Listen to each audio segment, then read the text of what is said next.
Good evening and welcome to NTD News. I'm Stephania Cox. Here are today's top stories. Israel going on a military offensive after the Hamas terrorist group launched thousands of rockets at them. The Biden administration says Israel has a right to defend itself, and it looks to Egypt to help de-escalate. Congresswoman Elise Stefanik thanks Trump in her new role as GOP conference chair. She promises to work closely with the former president and unite the party. Over 40,000 Chinese illegal immigrants await deportation in the U.S., but Beijing refuses to help them go back, and for many, federal agents have no choice but to release them. Another Yankees player tests positive despite being fully vaccinated. That's the 8th breakthrough case in the team.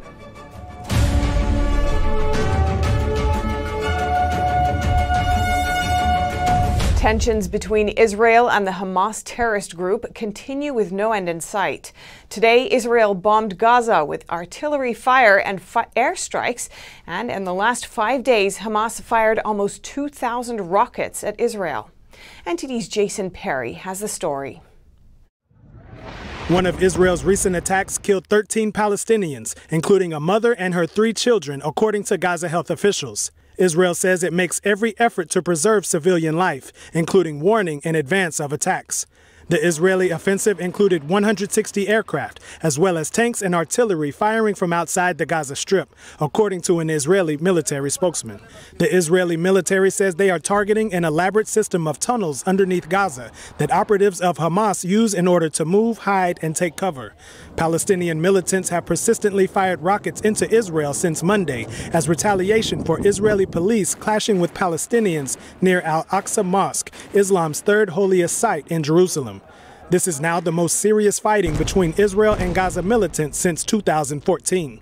Continued street fighting and various attacks in Israeli mixed communities overnight prompted Israel's president to warn of a possible civil war in the nation. According to Palestinian medical officials, at least 122 people have been killed in Gaza, and Israeli authorities reported 8 Israelis have died. Egypt was leading international efforts to secure a ceasefire, but security sources said neither side has been agreeable. Israeli officials said Hamas must be dealt a strong deterring blow before there will be any ceasefire. Jason Perry, NTD News.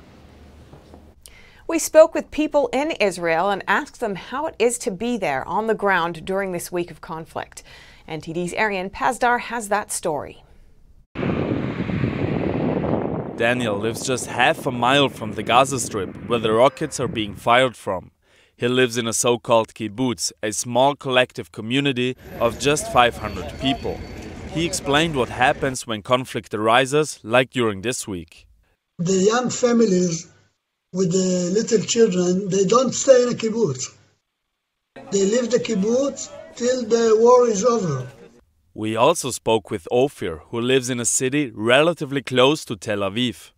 The last few nights we have been running for shelter to our bomb shelters every single night because we can never tell when or where the rockets are going to hit. And as a civilian, you feel kind of hopeless when you find yourself at 3 a.m. in the morning, you know, in your pajamas running for shelter.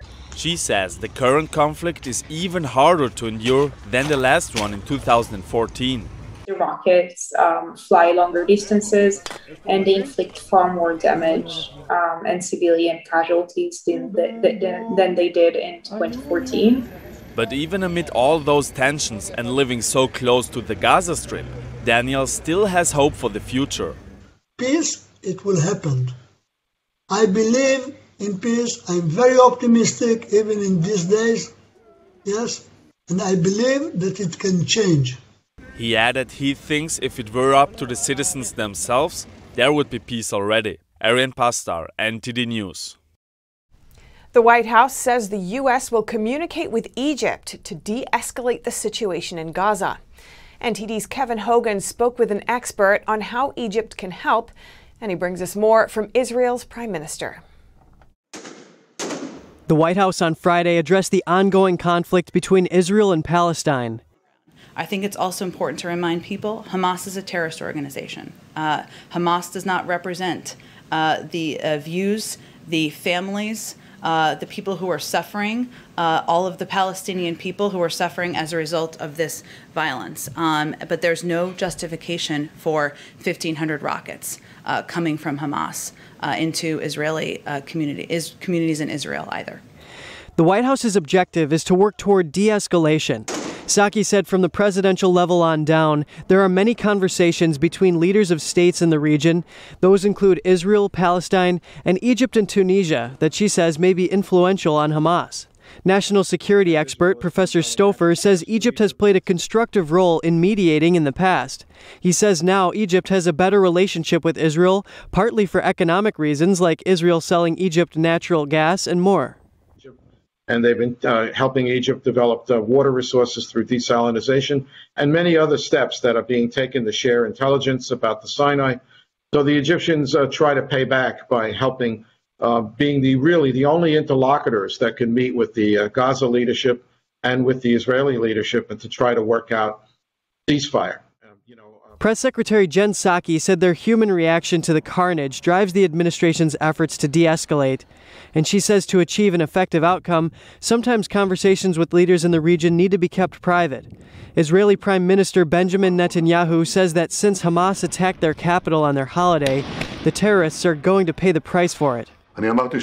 I said we were giving very hard strikes to Hamas and other terrorist organizations as well, and we are doing that.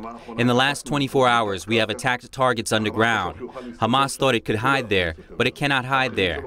Its senior officials think they can escape from our might. They cannot escape. Ahead of a UN Security Council session on Sunday to address the situation, Biden's envoy to Israel and Palestine flew to the region on Friday to work towards lasting peace. Kevin Hogan, NTD News. President Biden revoked a series of executive orders from the Trump era. This includes a 2019 proclamation that prevented immigrants who couldn't prove they could afford health care from getting visas. Former President Trump says data shows that lawful immigrants are about 3 times more likely than citizens not to have health care insurance. And this order protected Americans from being burdened with the costs of uncompensated care. Biden reversed this order, saying this does not advance the interests of the United States. He says his administration can expand access to quality, affordable health care without excluding immigrants with financial struggles. Biden also undid a series of executive orders that would build American monuments and protect them from being vandalized, as well as one that would build a national garden for American heroes. And the GOP now has a pro-Trump conference chair replacing Congresswoman Liz Cheney. Representative Elise Stefanik thanked former President Trump after her victory. NTD's Allison Lee has the story. I also want to thank President Trump for his support. He is a critical part of our Republican team. And of course, most importantly, I want to thank the voters of New York's 21st Congressional District. House Republicans voted for Congresswoman Elise Stefanik 134-46 behind closed doors on Friday morning. Her challenger is Congressman Chip Roy from Texas. I want to congratulate Elise Stefanik and welcome her to the leadership team. I want to thank Chip Roy as well. We had a healthy debate and a good election. We've got a lot of work to do in this leadership team. The 36-year-old Congresswoman is now the 3rd highest-ranking Republican in the House, following House Minority Leader Kevin McCarthy and Minority Whip Steve Scalise. And she is not reluctant to show her support for Trump. I believe that voters determine the leader of the Republican Party, and President Trump is the leader that they look to. I support President Trump. Voters support President Trump. He is an important voice in our Republican Party, and we look forward to working with him. House Republicans ousted Congresswoman Liz Cheney from the post on Wednesday for repeatedly attacking Trump. McCarthy, Scalise, and Trump all endorsed Stefanik earlier this week. The new GOP conference chair is promising to unite the party and push back against the left turn toward socialism. The American people are suffering under the far-left radical socialist policies of President Joe Biden and Speaker Nancy Pelosi. In just over 100 days, we have an economic crisis, we have a border crisis, and we have a national security crisis. Stefanik says the Republican Party will go on the offensive and win back the House in 2022. Meanwhile, the ousted Cheney says she will stay in the party and is open to running for president in 2024. Allison Lee, NTD News. Another Yankees player tested positive for COVID. And like every other member, he was fully vaccinated. NTD's Miguel Moreno has that update. A total of 8 fully vaccinated Yankees players and members have tested positive for COVID. Shortstop Gleyber Torres was the latest player to test positive. Yankees general manager Brian Cashman says the vaccines are working because only one player had symptoms. Sick's not the right word, diagnosed with COVID, even though they have no symptoms whatsoever. And so take a lot of great comfort that that's the purpose of the vaccine, to protect. And it appears to be doing that despite still having the ability to spread, which we were educated with that prior to the vaccination. Cashman says the ones who tested positive got the Johnson & Johnson one-shot vaccine. That vaccine was the least effective at preventing COVID-19 in the U.S. Now, on this topic of breakthrough cases, Bill Maher also tested positive for COVID, but he seems to be doing fine. Thanks to all wishing me get well, he said on Twitter. Hard to do since I feel perfectly fine, but I appreciate it. He says he's mostly upset about his show being canceled and rescheduled because of his positive test. Apparently, this is the first time he sits out of a show since 1993. And in Michigan, fully vaccinated people can now breathe easily and legally indoors without a mask starting Saturday. Reports say that outdoors, nobody has to wear a mask. On Twitter, Governor Gretchen Whitmer said this is to align with CDC guidelines. Basically, Michigan is setting up an honor system. Unless people have to say whether they're vaccinated when entering a building. But Whitmer didn't say anything about that. This is a huge turn away from the governor's Back to Normal challenge proposed 2 weeks ago. That plan said Michigan would keep their mask mandate until 70% of their population got at least one shot. They're 15 percentage points below that number. Steph, back to you. Thanks, Miguel. And 2 senators are urging the Treasury Secretary to hold shell companies linked to the Cuban regime accountable. They say a network of shell companies in secretive jurisdictions go around U.S. law to aid the Cuban regime. Republican Senator Marco Rubio and Democratic Senator Bob Menendez sent a letter to Secretary Janet Yellen.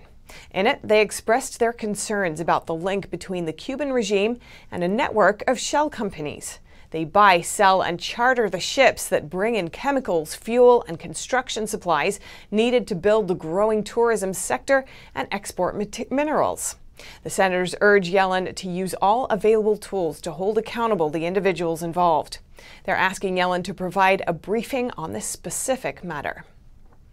And over 40,000 Chinese illegal immigrants are currently in the U.S. and awaiting deportation. But federal agents can do very little because the Chinese regime is not cooperating on their repatriation. A State Department spokesman tells the Epoch Times that his department and the Department of Homeland Security, or DHS, are trying to deal with Beijing for refusing to cooperate with the U.S. to repatriate illegal Chinese immigrants. Immigration and Customs Enforcement, or ICE, have made 1,300 requests to Communist China since 2017, asking them to provide travel documents needed to expel illegal Chinese immigrants, but to no avail. In a January report, DHS estimates there are currently 40,800 of them, and ICE has to release more than 1,000 of them into the community. Many of the released immigrants are convicted for violent crimes. The State Department spokesman said in an email that Beijing needs to, quote, do more to reduce the total number of Chinese citizens awaiting removal. We are working with DHS to hold the PRC government accountable in this regard. A recent document circulating on Chinese social media appears to show that U.S. consulates there are now refusing to issue visas to Chinese officials working at certain regime agencies. But the State Department spokesman refuses to confirm whether this is actually happening, citing confidentiality of individual visa cases. The DHS report goes on to say, as Beijing continues to flout its international obligations and disrespect U.S. law, DHS will continue to seek escalated consequences, including visa restrictions. School mask mandates are a contentious issue. In some states, the choice is up to the local school board, while in others, masks are mandated by the state. Like in New Jersey, where one school nurse says forcing children to wear masks is unrealistic and even harmful. Here's the details. It's time. Take these masks off of my child. Over the last month, we've seen a number of parents push back against mask mandates for children, from Georgia to Arizona and now New Jersey. Erin Pine is a school nurse and mom of 2. She's had plenty of experience with children during the pandemic, working with kids from preschool age to 6th grade at 5 schools in her district. She's seen firsthand what child mask mandates look like in practice. These kids are not wearing them right. They're touching them. They're throwing them. They fall on the floor. They pick them back up and put them on their face. So all year long, I'm seeing this and I'm like, this is not working. In some cases, she said kids are wearing the same mask for weeks, and they're often covered in food and dirt. But she says it's not just that the masks are unrealistic to keep on and keep clean. They're also causing the children physical and emotional harm. They're having rashes. They're having lip sores. They're having anxiety, fear. She's seen multiple children who have left their masks at home become so anxious about getting the CCP virus that they have to be calmed down. Pine says some kids have come to the nurse's office saying they can't breathe. Pine's also concerned about the long-term consequences of mask wearing on young children. Children learn how to know behaviors and emotions by reading people's faces, and they're learning that for their first time in school. You know, if their friend is upset with them, they know because they're making a certain face, or if their teacher is pleased with their progress on something, they know because their teacher gives them a great big smile. But we're really depriving them of these skills to learn social cues and to learn body language. Pine raised these concerns with her supervisor in an email, but she says her concerns were not acknowledged. In an act of protest, Pine stopped wearing a mask to work. She was quickly suspended from her job without pay. I put my job on the line to help and protect these children, and that's what we are called to do. We need to really stand up and protect these children because they don't have a voice and they can't do this. They can't fight for themselves on this. Despite the school's response, Pine has received a huge amount of support from parents. On Monday, over 300 parents and children showed up at a school Pine worked at to support her and protest the mask mandate. The school board voted not to renew her contract, but Pine says there's a silver lining. My goal was to wake people up, to make people realize that we need to help these kids and give them a voice. And I think I've been successful in that so far. I think a lot of people are saying, yeah, she's right, let's do something. Pine says she hopes her actions encourage more nurses, doctors, teachers, and parents to do the same. With gun violence higher than normal in New York, people of the Harlem community call for action against gun violence. NTD's Jason Perry was on the scene as they marched through Harlem. Concerned members of the community have gathered in Harlem to help stop gun violence. Many people here have personal stories of how gun violence has affected their families. My son's name is Javier Lopez. He was 18 years old and he was murdered on 102nd Street and Park Avenue 24 years ago. So my son Francisco Leal passed away February 2nd, 2013 at the Queensbridge houses. It's still an unsolved case, but I'm here today to represent him. Both of these women showed their gratefulness towards Harlem Mothers Save, which stands for Stop Another Violent End. The group helps them cope with the passing of their children. Stephanie McGraw, CEO of WARM, or We All Really Matter, has been helping to stop gun violence as well as domestic violence. She's been working alongside the local law enforcement. And when you have people in your community like Greenie, Commanding Officer Greenie from the 3-2, that knows how much a gallon of milk costs. Because you can't make effective change if you don't know how much a gallon of milk costs in the community you work in. So we got people that are coming in and not looking like us, don't care about our issues, not concerned about what we do. But when we have people that we work with, like our Commanding Officer from the 3-2, then we are now starting to change and get effectively in doing something different. You want to do something different, you got to be about doing something different. You can't do that. Action. One law they are trying to get passed is called New York State Gun Kingpin legislation. This will make penalties stronger for those who sell illegal guns. Jason Perry, NTD News, New York. Democratic candidates for New York City mayor locked horns in a debate Thursday.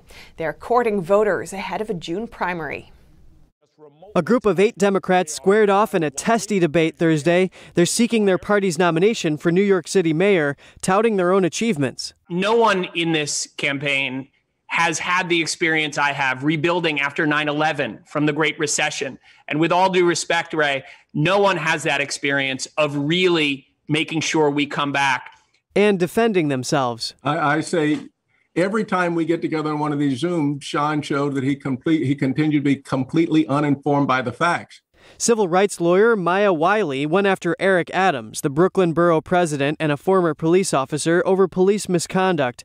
Adams returned fire. How can New Yorkers trust you to protect us and to keep us safe from police misconduct? Thank you so much, Maya. And every time you raise that question, it really just shows your failure of understanding law enforcement. So let me give you Well, having chaired the New York City Civilian Complaint Review Board, I certainly understand misconduct. And yes, you chaired it, and we both know that how much it was a failure under you. Former U.S. presidential candidate Andrew Yang is in the running. He says all New Yorkers need to get involved to rebuild the city. I'm not someone who thinks that all of the energy and ingenuity in our city lies just in government agencies. There's also the private sector, the philanthropic sector, even the tech sector. We're going to need New Yorkers of every background, every industry to get our city back on its feet. New York City is in an economic crisis stemming from policies to contain the CCP virus. The city lost over 500,000 jobs last year, and gun violence is surging after a $1 billion cutback to the police budget and attempts at policing reform. The June 22nd Democratic primary will likely determine New York's next mayor. Coming up, a California police chief apologizes for a police shooting that happened last week.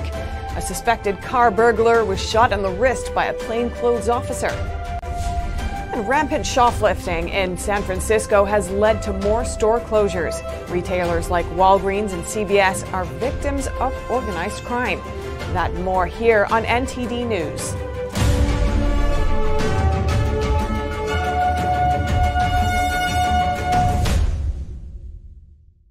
The San Francisco police chief on Thursday apologized for a police shooting that injured a burglary suspect. NTD's David Lamb has that story. At a virtual town hall, San Francisco Police Chief Bill Scott offers an apology for last week's shooting during an auto burglary investigation. I'm deeply sorry that Mr. Pittman was shot during this incident, and I'd like to take this opportunity to publicly apologize to Mr. Pittman, his family, and his friends. On May 7th, plainclothes officers located a vehicle with 3 passengers suspected of car theft. During the confrontation, one of the officers' gun went off while a suspect was being detained. 23-year-old Xavier Pittman was wearing a black ski mask and was shot in the left wrist. The officers immediately offered aid to Pittman. Based on our analysis of the facts and evidence we have at this time, the shooting of Mr. Pittman quite simply should not have happened. Pittman has been reportedly charged with 5 counts of auto burglary, as well as conspiracy, possession of stolen property, and committing a felony while released on bail. Many photos of car break-ins have been posted online as people visit popular places in the city. From January to April this year, SFPD crime data shows a 30% increase in reported burglaries compared to prior year. That's 600 more burglaries. David Lamb, NTD News. Organized shoplifting in San Francisco has led to more store closures. Retailers like Walgreens have shut down more locations. Here's NTD's Eileen Ang with more. Rampant shoplifting in San Francisco has led Walgreens to close its 17th store in 5 years. There are more than 60 Walgreens stores in the city. In a tweet, one member of the San Francisco Board of Supervisors said in their hearing on Thursday, both CVS and Walgreens said 85% of their shoplifting is committed by organized crime. He tweeted a chart showing that the city has 4 times more professional theft in Walgreens stores than the chain average, even exceeding Chicago and New York, with more security operations than those cities. One person replied saying they see shoplifting happening 8 out of every 10 times they are in a drugstore, and that those stealing are homeless. Another replied, "You pass laws that benefit the crooks. The DA won't go after them." In 2014, Prop 47 was passed to reduce some felonies to misdemeanors. It also made it easier for criminals to get away with theft if the value of stolen goods totaled less than $950. Law enforcement officials have said thieves started organizing shoplifting rings as a result. San Francisco's District Attorney Chesa Boudin's office claims that crimes are down 30% compared to last year. However, a recall effort against the DA has been gaining momentum as people see an increase in violent crime, carjackings, looting, and property theft. Eileen Ang, NTD News, California. Drought conditions on the West Coast mean poor conditions for endangered salmon.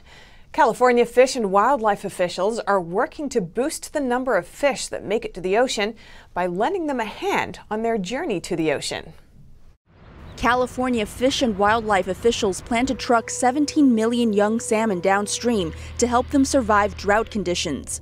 California is going through a severe drought. Governor Gavin Newsom declared a drought emergency for 41 of the state's 58 counties. Snow runoff is at just 31% of normal. Jason Julian is a senior environmental scientist supervisor at the California Department of Fish and Wildlife.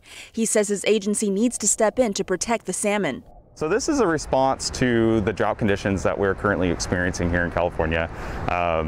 We had low amounts of rain, low amounts of snow. He says these conditions reduce water flow and increase river temperatures, making it hard for young salmon to survive their journey to the ocean. Those are conditions for juvenile Chinook salmon that create low survival. He says workers are trucking the fish downriver to the San Francisco Bay. This will increase the number of fish that make it to the ocean and eventually return.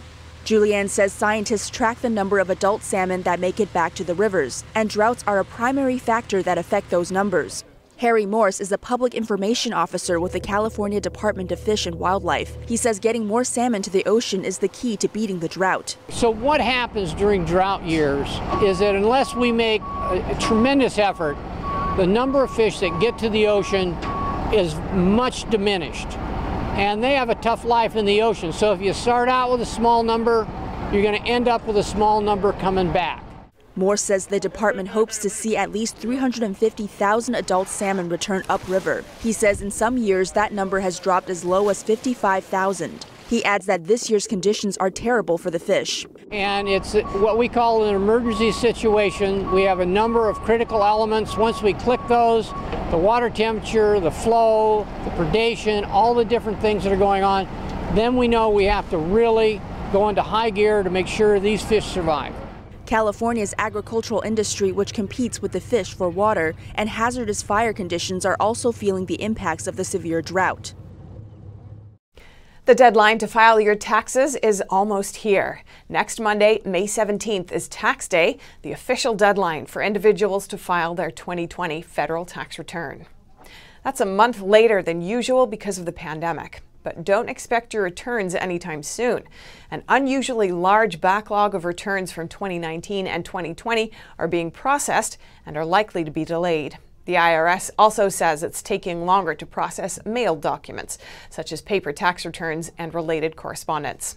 Most states have also extended tax deadlines to May 17th. And still to come, Target holds off on selling Pokemon and sports cards in stores. Why are they considered too dangerous to keep on the shelves? And Disney disappoints in its latest quarterly earnings. Where did it fall short, and why is it optimistic about the future?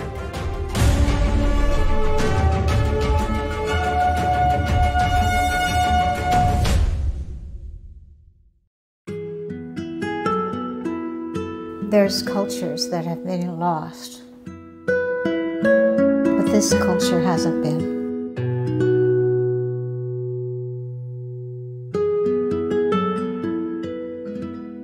The artist is showing us our sense of who we are, where we came from.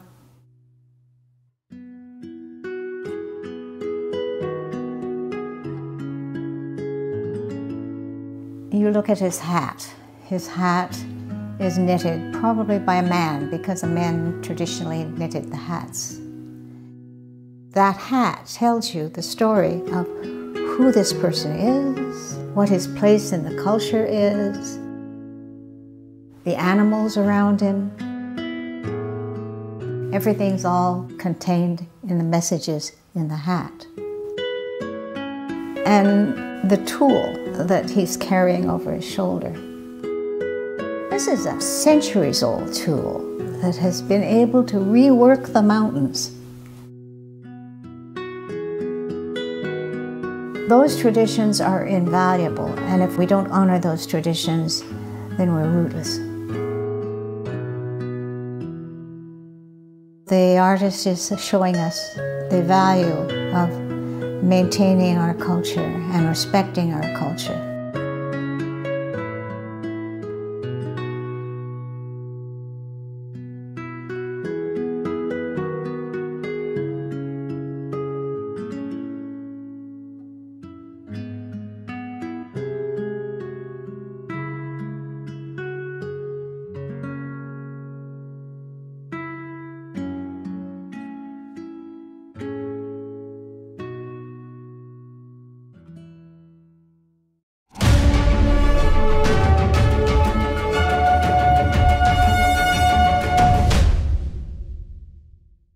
April's retail sales numbers seem to show Americans are changing their spending habits as things get back to normal. Overall, sales are the same as March when we saw the latest round of stimulus checks. But Americans spent more at restaurants and bars and less on furniture, clothing, and sporting goods. Spending at bars and restaurants apparently just 2% down on pre-pandemic levels.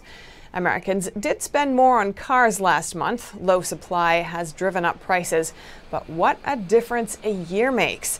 Overall, sales are 50% higher than April last year. And the U.S. government is trying to root out illegal activity in the world's largest crypto exchange, Binance. Bloomberg reports that the DOJ and IRS are now investigating it. NTD's Phil Zhou reports.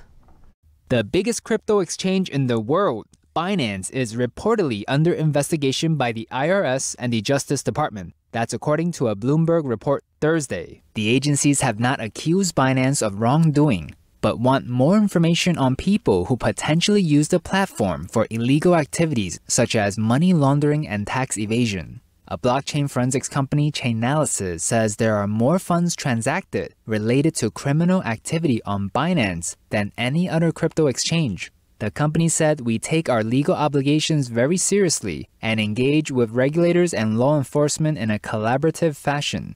Binance's CEO says the headlines sound bad, but in actuality, Binance is working with law enforcement to fight bad players.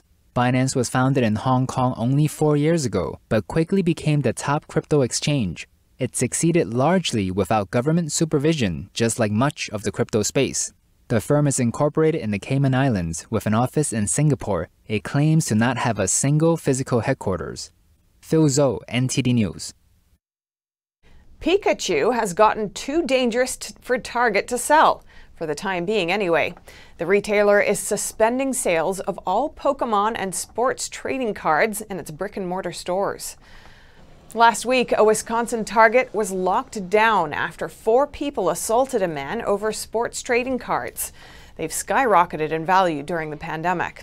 For example, a Michael Jordan card that usually sells for about $200,000 auctioned for over $700,000 in February. Target plans to continue selling the cards online.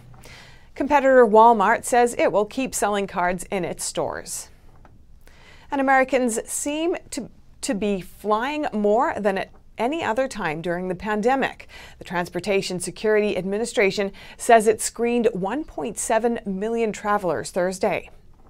That's about 36,000 more people than Sunday's previous record. But one trade association says last week's volumes are still 36% lower than last year. The CDC loosened mask requirements yesterday. It says people who are fully vaccinated don't need to wear them indoors anymore. But federal rules still require everyone to wear them on planes, trains, and buses. And the return to normalcy in travel is helping Airbnb. It breezed past expectations in the first quarter, with bookings up over 50%. Here's NTD's Evelyn Lee with the details. Welcome, come in. Airbnb announced their first quarter results Thursday, and it beat Wall Street expectations. With easing restrictions, Airbnb's bookings jumped more than 50% and revenue increased by 5%. Billions of dollars in new bookings were recorded when the vaccines rolled out, and it's optimistic about the future. We expect the return of urban and cross-border travel to be significant tailwinds over the coming quarters. The company has weathered the pandemic better than rivals, partly because people turned to its offering of larger spaces and locations away from major cities during social distancing. Airbnb is also set to benefit from demand for longer stays and a shift to traveling in groups by business travelers. 24% of our nights booked in Q1 were for stays of 28 nights or longer. People are not just traveling on Airbnb, they're now living on Airbnb. And these trends are not going away. But the company also reported losses that more than tripled. It had to pay its debt for loans it took out early in the pandemic and restructuring fees following layoffs. The company also said that it was too early to predict if the recovery momentum would continue at the same pace in the second half of 2021. Evelyn Lee, NTD News. The changing habits help some restaurants and bars, but hurt others. Disney's streaming service didn't add as many new subscribers as analysts expected. Its parks revenue also disappointed, but it's staying positive. NTD's Colin Frederickson takes a look at the company's latest quarterly earnings. Disney's latest quarterly results disappoint, partially because of fewer than expected Disney Plus subscribers. The company's stock fell 3.5% in after-hours trading Thursday. Disney CEO Bob Chapek discussed this with CNBC. This quarter's numbers were exactly as we projected internally, so no disappointment here. The streaming service, expected to hit 109 million subscribers, only came in at about 104 million. And obviously, park attendance was down. Most of them were closed during the pandemic, and those that were open operated at significantly reduced capacities. On the bright side, recent CDC guidance that says vaccinated people don't need to wear masks is huge news for the company. Particularly if anybody's been in Florida in the middle of summer with a mask on, that could be quite daunting. So we think that's going to make for an even more pleasant experience. Disney's also excited about its new theme park attraction, Avengers Campus, as well as its newest cruise ship, the Disney Wish, which features settings from multiple Disney movies. And it will release movies in theaters again, featuring titles like Jungle Cruise and Black Widow. They're hoping to get between 230 to 260 million Disney Plus subscribers by 2024. Colin Frederickson, NTD News.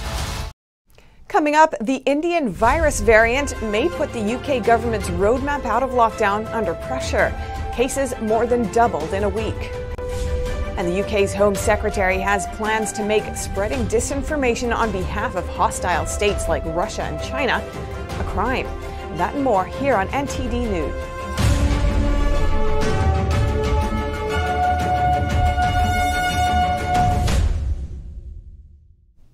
The UK government's roadmap out of lockdown is under pressure. Figures show cases of the Indian virus variant have more than doubled in a week. NTD's Neil Woodrow has the details. Latest data from Public Health England shows a rise in cases of the so-called Indian variant this week in the UK from 520 to 1,313. The agency says cases are rising in the community and it was assessing the impact and severity of the variant. In response, the government is considering to bring forward the date for a second dose of vaccine for eligible groups. Health Secretary Matt Hancock says the government is monitoring the situation carefully and will not hesitate to take further action if necessary. The scheduled progress of the roadmap out of lockdown relies upon 4 tests being met. One of them says that variants are not changing the assessment of the risks. Vaccines Minister Nadhim Zahawi said on LBC on Friday that everybody should do their bit by taking 2 tests a week, doing PCR tests in the affected areas and to isolate. Bolton has one of the highest case rates of the variant in the country. Authorities there offered door-to-door PCR testing to 22,000 residents. The government says there is no firm evidence yet to show this variant has any greater impact on severity of disease or evades the vaccines, but the speed of growth is concerning. To help identify variant cases, authorities deploy surge testing in 15 areas across England. Prime Minister Boris Johnson has not ruled out local lockdowns to contain the spread of the virus. Local lockdowns are only expected to be used if evidence suggests they are necessary to contain or suppress a variant which escapes the vaccines. Neil Woodrow, NTD News, Westminster, London. UK Home Secretary Priti Patel plans tougher laws to counter foreign interference and economic espionage. Under the plans, spreading disinformation on behalf of hostile states like China and Russia would become a crime. Here's NTD's Jane Werrell with more. New proposals from Home Secretary Priti Patel mean foreign academics suspected to help hostile states like China and Russia could have restrictions imposed on their movement. It applies to suspected foreign agents even when police don't have enough evidence to prosecute them. The government consultation document says it's a last resort.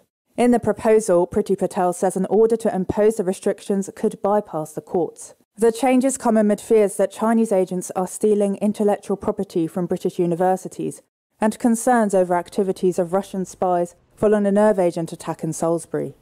The government says the changes would strengthen existing anti-espionage laws.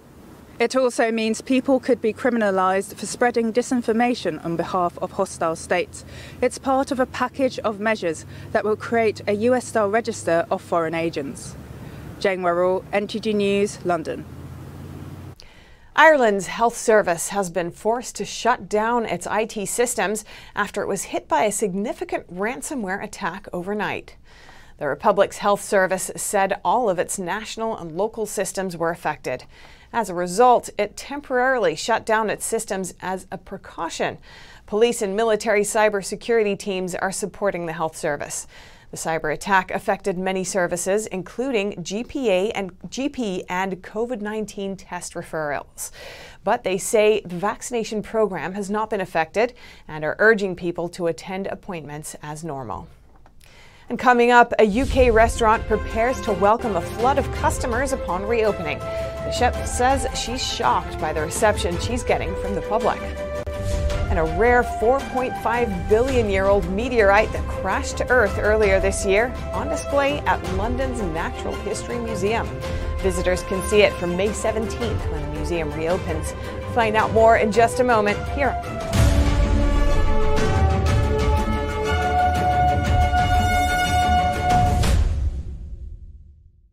Kids will be kids, which just goes to say kids will be curious. They get into everything. If there's a loaded firearm in the house, they could get their hands on that too. Keeping firearms locked, unloaded, and stored separately from ammunition in a place inaccessible to kids can help keep your loved ones safe from family fire. Safe gun storage saves lives.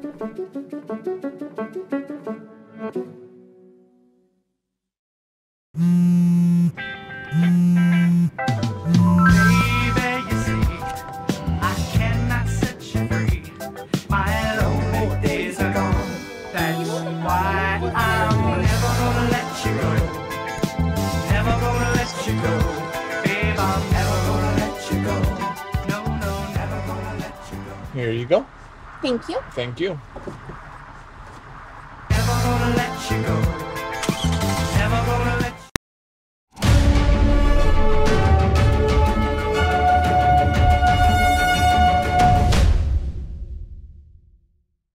Millions of movie fans are celebrating the 35th anniversary of the 80s classic Top Gun.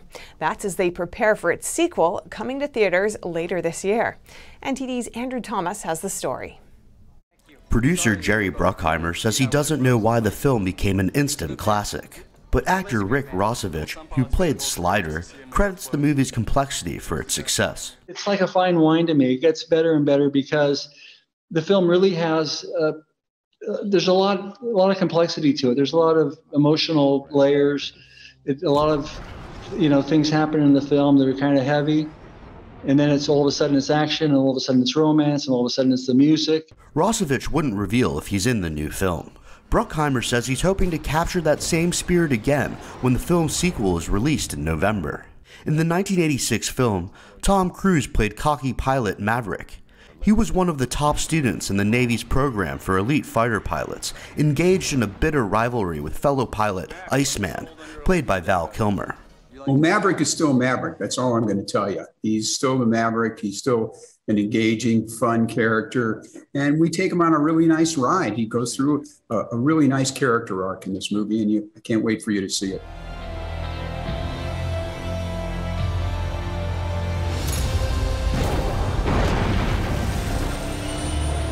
The film launched Cruise's career as a global action star and grossed more than $350 million globally.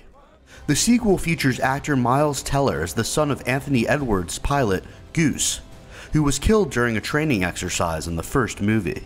Top Gun: Maverick also stars John Hamm, Ed Harris, and Val Kilmer, who returns to his role as Maverick's nemesis. Moviegoers can see the action in theaters starting November 19th. Andrew Thomas, NTD News. The first female British chef to win 3 Michelin stars, Claire Smith, sold out 3 months of bookings in 20 minutes when her restaurant announced it would reopen from lockdown. She says London is ready to rebound. At Core Restaurant in London's trendy Notting Hill, 3 Michelin-starred chef Claire Smith and her team are preparing to reopen their doors on Monday. It's been a long time, this one. I'm super excited, can't wait to get the guests through the door. It's going to be quite emotional, and I mean, the whole team is absolutely pumping and on fire. And they're going to need that enthusiasm. Smith sold out 3 months of bookings in 20 minutes when her restaurant said it would emerge from lockdown. The 42-year-old won the highest accolade in fine dining in January when all restaurants were shut. During the health crisis, she trained her staff online for hours a day, cooked through charities for 600 people a week, and created a tasting menu for customers to be sent out in London. That helped to retain all her staff and keep suppliers in business, but it was a challenge. We were all so shocked. We didn't know what would happen, didn't know what the future held, and I didn't even know if restaurants were going to exist again. While excitement about reopening next week is tangible, Smith worries that the broader industry is yet to feel the full force of the global health crisis. Costs have jumped, rent arrears have ballooned, and skilled European staff have left the country. Trade group UK Hospitality has estimated that in the year after the first lockdown in March 2020, 1 in 5 restaurants shut. Those still standing have to establish how they will pay back rent and government loans. But for now, it's all about getting ready to welcome diners back for the first time this year. In late February, a fireball lit up skies over the UK when a rare meteorite crashed onto a driveway. And soon you can see it at a famous London museum. A rare 4.5 billion-year-old meteorite that crashed to Earth earlier this year is set to star at London's Natural History Museum when the attraction reopens. It's thought to be the first meteorite recovered in the UK for 30 years, and it's also the first meteorite of its particular type. Not only is the nearly 300 grams of meteorite very old, scientists say it's incredibly rare and it contains organics and amino acids, the key ingredients for life. Water in our solar system is something we're really interested in, so this meteorite might answer some of those questions about where the water was, where it came from. On February 28th, a fireball lit up the skies over the UK and northern Europe. It was a meteorite. Its fragments were eventually found in a driveway in the small Cotswold town of Winchcombe. Other pieces were later recovered from the local area. Scientists from the Natural History Museum were some of the first on the scene. When they first saw it, they described it as looking a little bit like a piece of coal that somebody, or a piece of charcoal that somebody had thrown and it had exploded. For the Wilcock family of Winchcombe, Gloucestershire, the meteorite was not only a priceless find but also a rude awakening. 25-year-old Hannah says fragments of the rock smashing on their driveway sounded like glass shattering. It was peak lockdown, so to speak, so I wasn't really doing anything that evening, funnily enough, and I heard something shatter outside. Hannah's parents have worked in education, so donating their extraordinary find to a museum was a natural thing to do. And we're just so lucky that we've got our little part in inspiring people through this meteorite, and we want it to be on show so that people can see it and be thrilled. London's Natural History Museum will reopen its doors on May 17th, after 5 months of closure due to pandemic restrictions. The popular visitor attraction usually welcomes over 5 million visitors annually, but they saw only around 200,000 last year. One cat seems to have taken advantage of one of its 9 lives. In a daring leap, it managed to escape a burning building. The feline jumped, yes, jumped, from a burning building in Chicago on Thursday. You can see it take the long leap, bounce when it lands on the ground, and then casually walk away as only a cat could. So if you see this black cat, it's definitely basking in some good luck rather than the bad. And that's all for today's news. Thanks for tuning in. I'm Stephanie Cox.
We have a new channel. Subscribe to us on YouTube at NTD News.